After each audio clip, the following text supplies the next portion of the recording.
Assalamualaikum warahmatullahi wabarakatuh. Apa kabar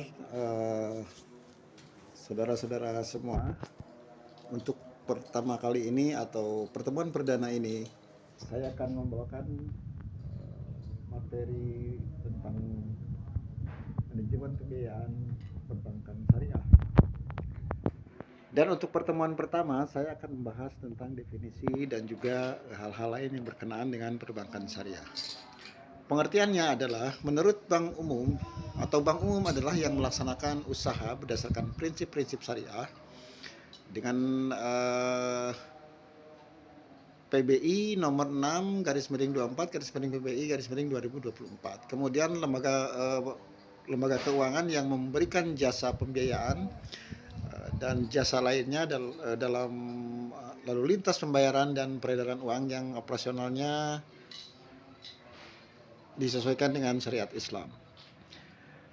Perbankan syariah berdasarkan prinsip syariah, yaitu aturan perjanjian berdasarkan hukum Islam antara bank dan pihak lain untuk menyimpan dana atau pembiayaan kegiatan usaha dengan prinsip bagi hasil.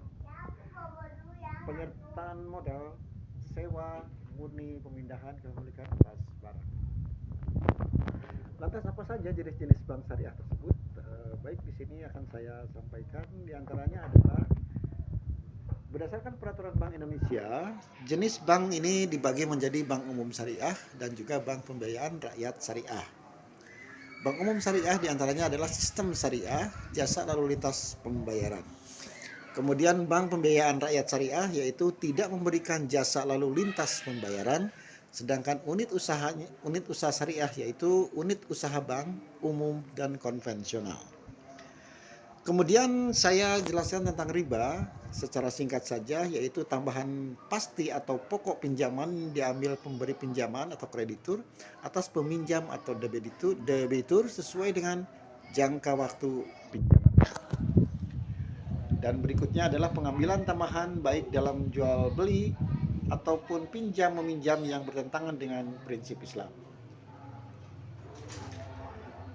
Di sini juga dijelaskan jenis riba, diantaranya ada riba kad, ada riba jahiliyah, ada riba fadl, dan ada riba nasiah. Riba kad dan jahiliyah ini termasuk dalam golongan riba hutang piutang, sedangkan riba fad dan riba nasiah termasuk dalam golongan riba jual beli. Di sini akan saya jelaskan kalau kita nanti pertemuan offline ya. Nah, ini ada perbedaan antara bank syariah dengan konvensional. Sudah dijelas di sini aspeknya, kemudian bank syariah dan bank konvensional.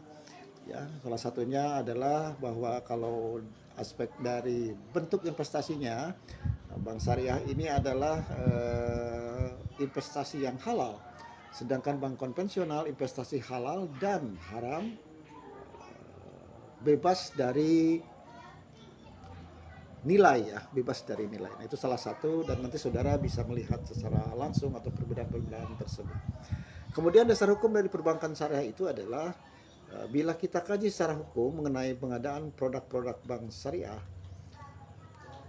kita akan kembali kepada ketentuan dari Undang-Undang tentang Perbankan Nomor 10 Tahun 1998. Kalian bisa baca sendiri ya untuk yang ini.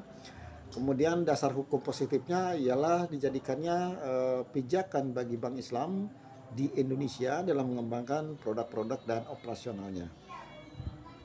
Dan kalian bisa baca juga di sini dasar-dasar hukum positif yang lainnya. Kemudian di sini juga ada Dewan Pengawas Syariah, di mana mereka itu atau lembaga ini mengawasi jalannya bank syariah agar dalam operasionalnya tidak menyimpang dari prinsip muamalah Islam. Dan Dewan Pengawas ini bersifat independen atau setingkat Dewan Komisaris, kemudian dipilih pada rapat umum pemegang saham RUPS atas rekomendasi Dewan Syariah Nasional. Nah, wewenangnya apa saja? Nanti saudara bisa baca di sini. Salah satunya adalah memberikan pedoman garis besar tentang aspek syariah dalam operasional dan penyaluran dana dan kegiatan lain. Kemudian di sini juga saudara bisa melihat penilaian kesehatan bank. Bank syariah khususnya, yaitu Bank Umum Syariah melakukan penilaian secara triwulan meliputi permodalan, kemudian kualitas aset, rentabilitas, likuiditas, sensitivitas terhadap risiko pasar, dan yang terakhir adalah manajemen. Nah, ini saudara bisa dilihat kriteria penilaian kesehatan Bank Umum Syariah. Jadi saudara bisa baca-baca lagi setelah perkuliahan ini selesai ya. Salah satu akan saya bacakan saja bahwa kriteria dari permodalan itu adalah komponen penilaiannya rasio modal terhadap aktivitas tertimbang. Bobotnya itu 25%. Nah demikian saudara untuk pertemuan pertama perdana ini. Nanti kita lanjutkan untuk pertemuan offline-nya di kampus mendatang. Sekian, Assalamualaikum warahmatullahi wabarakatuh.